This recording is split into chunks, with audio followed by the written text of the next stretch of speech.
The International Day of Families is observed on the 15th of May every year. The year was proclaimed by the United Nations General Assembly in 1993 with a resolution reflecting the importance attached to families. The day provides an opportunity to promote awareness on issues relating to families and to increase knowledge of the social, economic and demographic processes affecting families.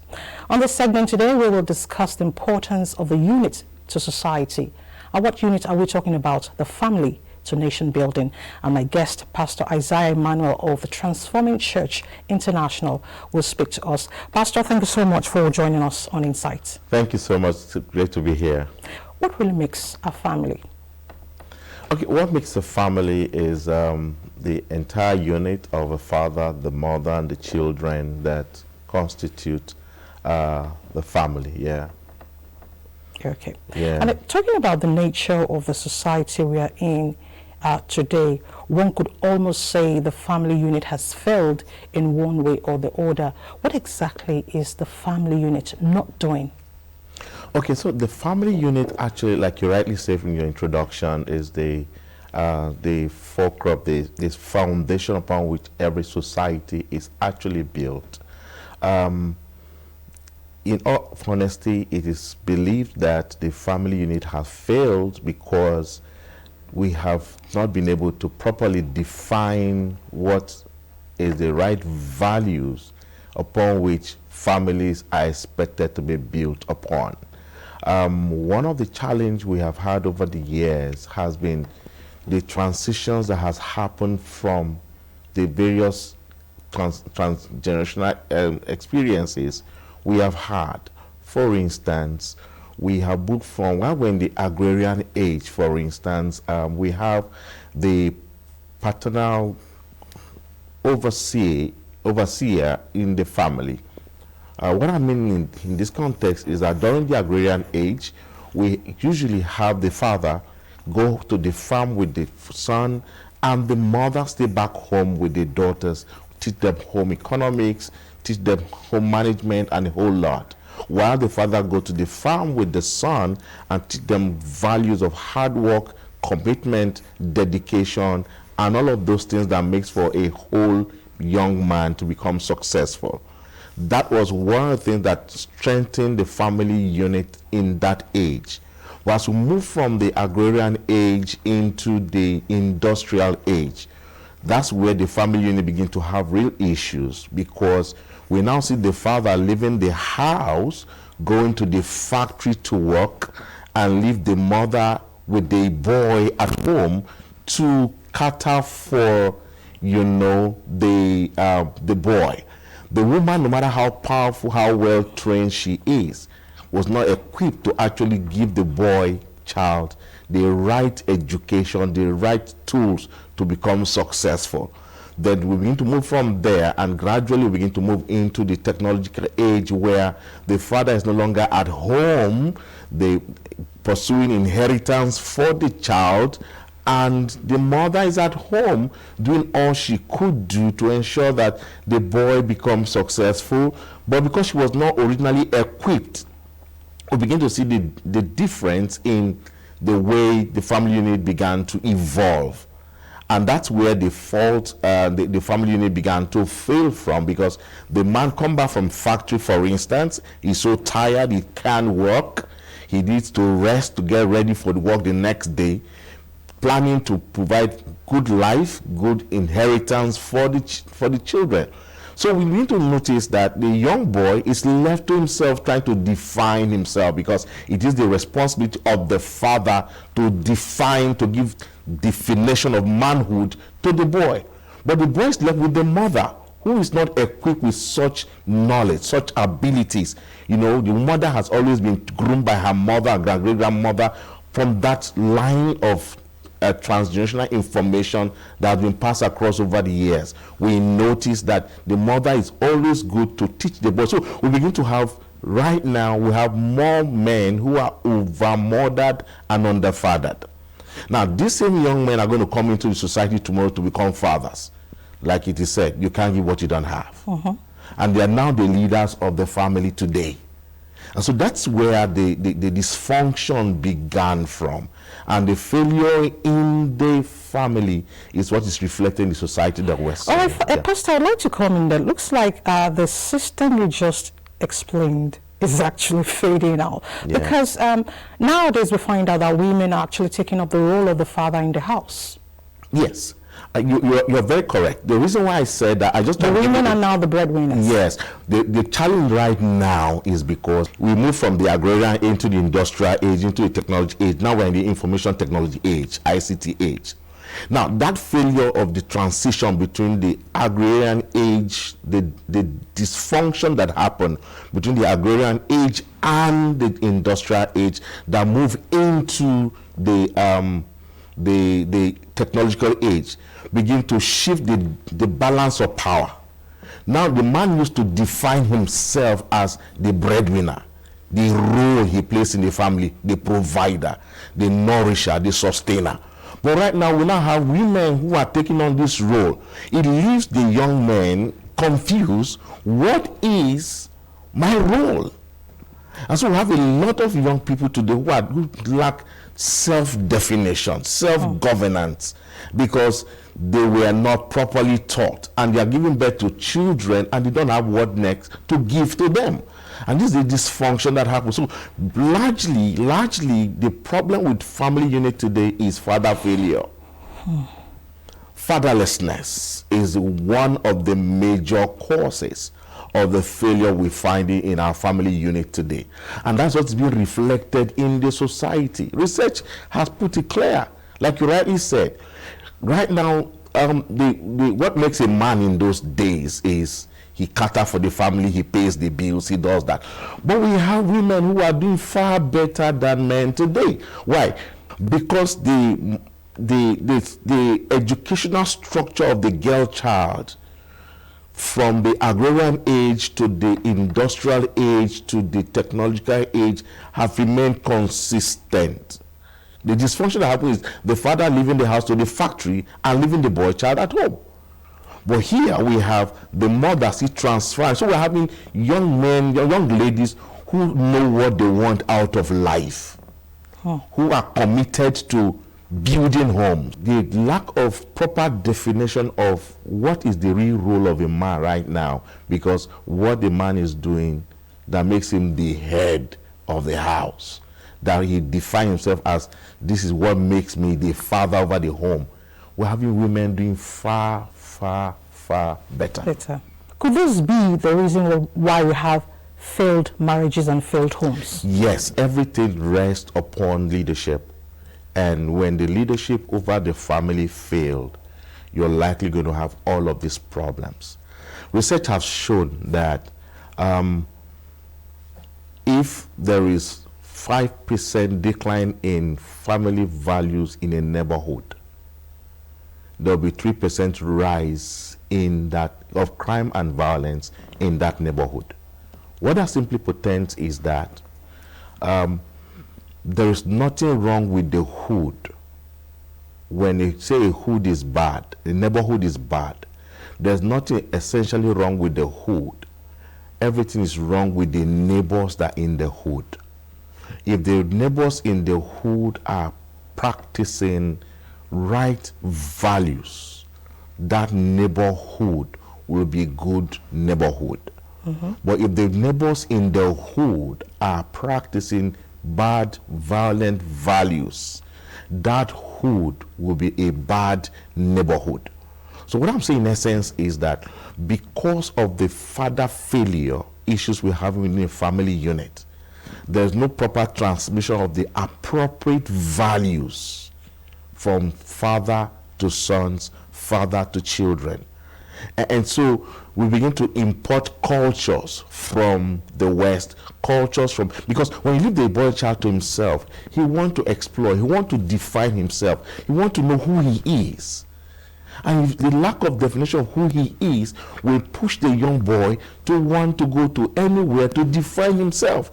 Now, like I said, When we missed it between the industrial age, the agrarian age, where the father takes the boy to the farm and he teaches the boy the value of patience, the value of dedication, the value of hard work, the value of waiting for your harvest, the value of putting seed on the ground and work towards it to be able to get reward. So work is tied to reward.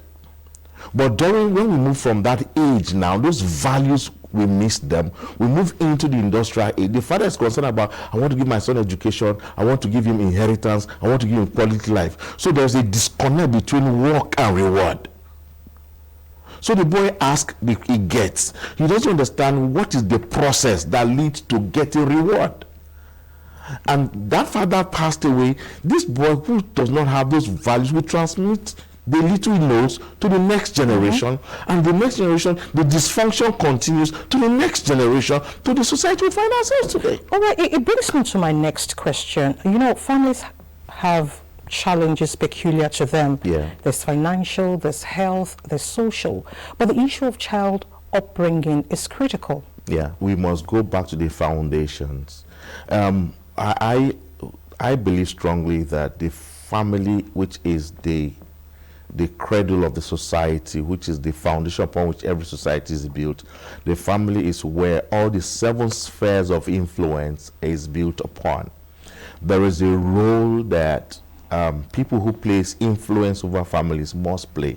The religious leaders, they must come back to begin to look at what are the right values that are necessary. Number 2, some years back, in my study to ensure that, because I'm very passionate about family, I discovered that Nigeria as a nation, we have about 7 or 8 values enshrined in our constitution. We need to begin to go back to redefine values from the family unit. We need to go back to redefine what are the values that makes us successful that will make us successful as a nation. There's a need for us to go back and redefine those values and intentionally begin to inculcate those values and integrate them from the next generation. Now, I will not fail to say this, that you mentioned something very, very profound about parenting.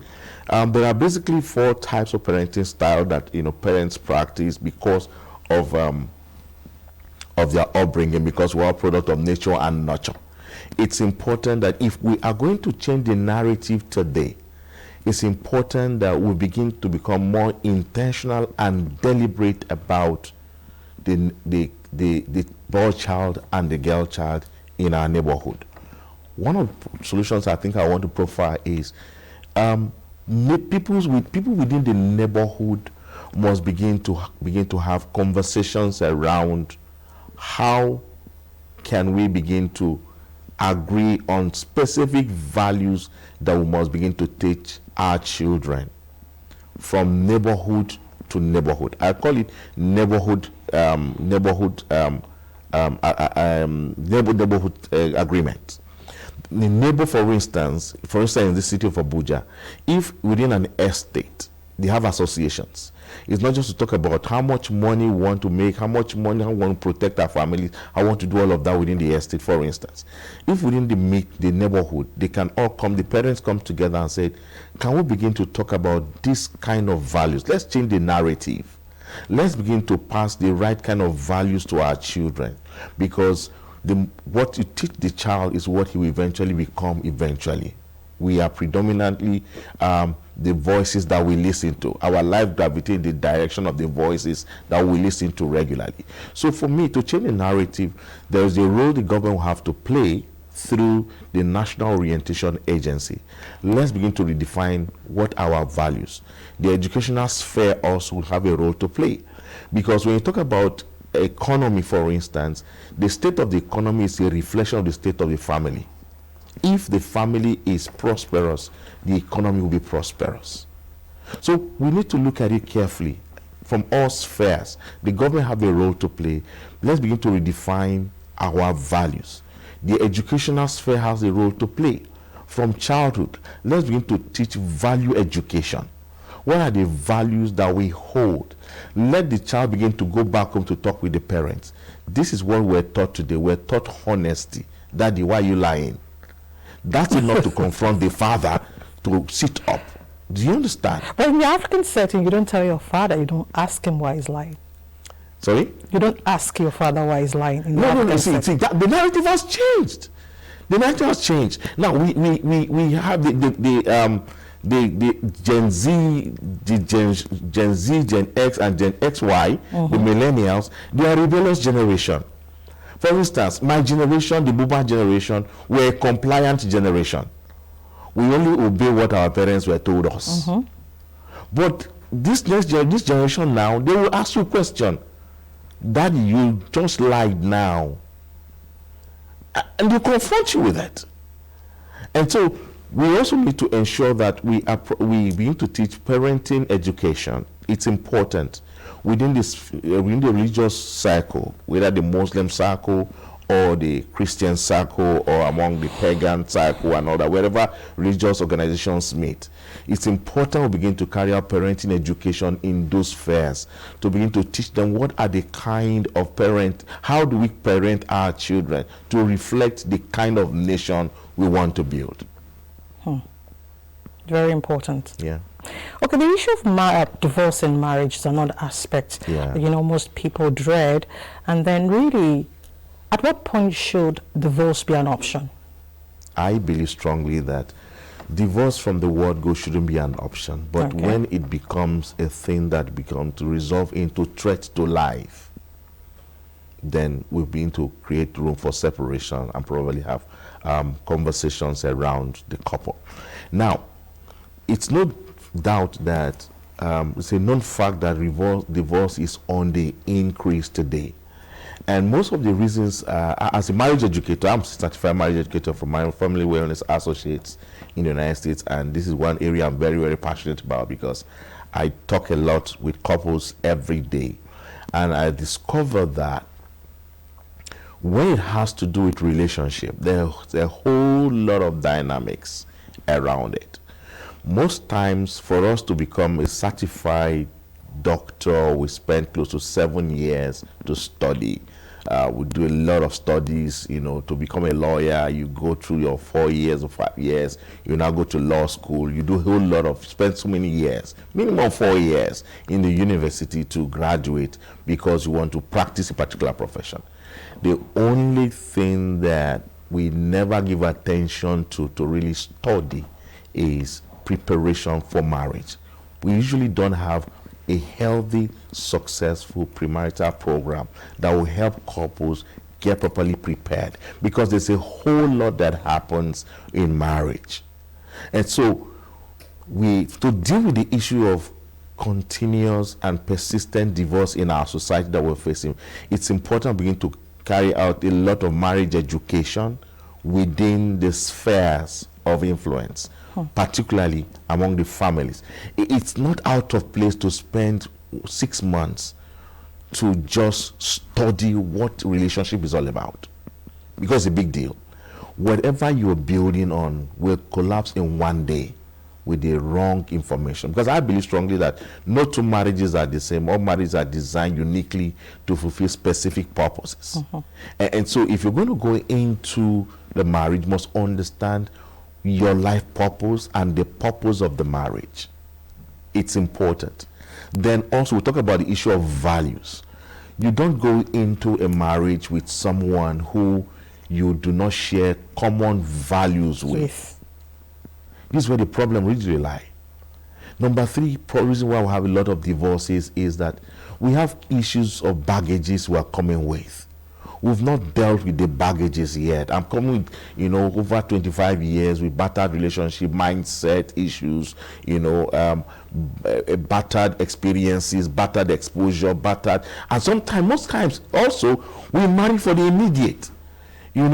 Because of how I feel today, I marry someone who is not qualified for how I will feel in the future. So we don't think into the next 15 years before we marry.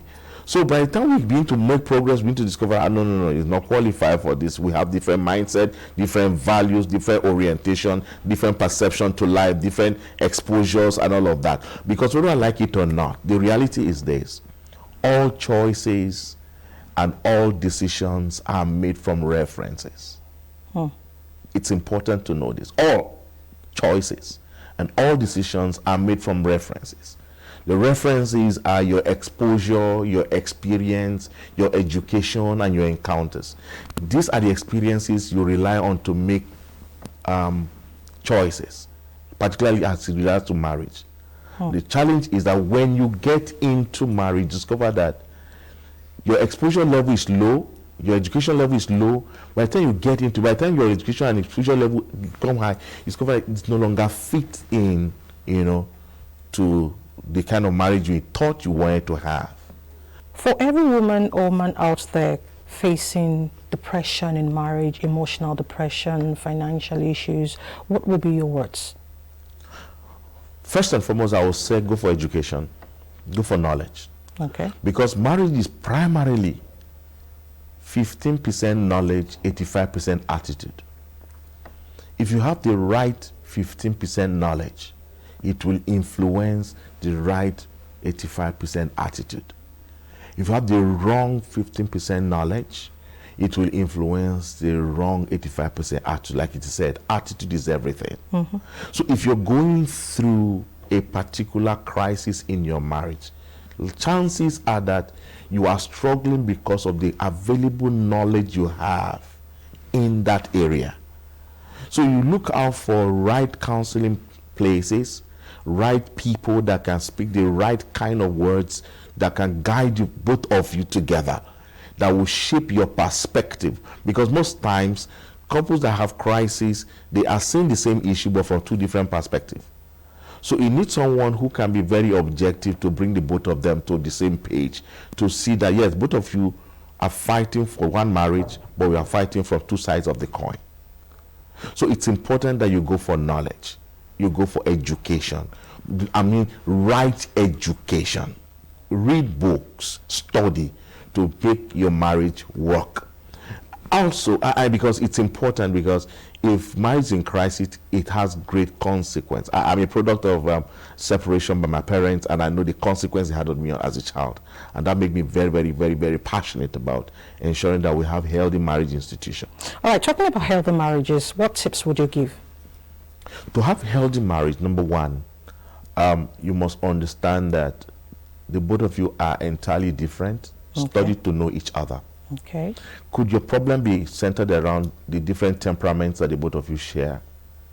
Understand how the temperament of your partner communicates. Because whether we like it or not, we are different, we are unique in our ways, and because of our differences, we will communicate differently. So you must understand how the temperament of your wife communicates as against how your temperament predisposes you to communicate. Number two, you must understand each other's love language. How does my partner receive love? How does my partner give love? How can I give my partner love? How do I give love, and how do I receive love? It's important to understand understand your partner's love, because sometimes the way you give love to your partner is not seeing it because that's not the way he or she receives love. You seem to be doing so much and you feel, I'm expressing so much love to my partner. But because that's not your partner's love language, he can or she can't see it. And that creates more problems. So have a conversation about understanding how your partner, receive love. Number three tips I want to give is learn to communicate objectively. Be honest in your conversations. There's what we call the components of communications. And in the components of communications, we have what we call the body language, the verbal component, the non-verbal component, and the paraverbal components. Now, these three components must align with each other. It's very, very important that what you say is as important. What you say is not as important as how you said what you said, because how you said what you said will influence how your partner will interpret what you said, and your partner will only feel bad or feel good based on how he or she interpret what you said. You don't have the power to determine how your partner will interpret. That's why it's important you go for knowledge and all of that. It's important to have, when you have honest conversation, to enable the both of you to actually speak the same language. The same language. That means communication is key. Yeah, communication is very, very key. Very key. Very key, yes. All right, Pastor Isaiah, I want to thank you so much for joining us on Insight this week. Thank you very much for educating us. Thank you so much. I appreciate the time. Thank you so much for inviting me to share my little thoughts with you, and I'm grateful. Thank you so much. Okay.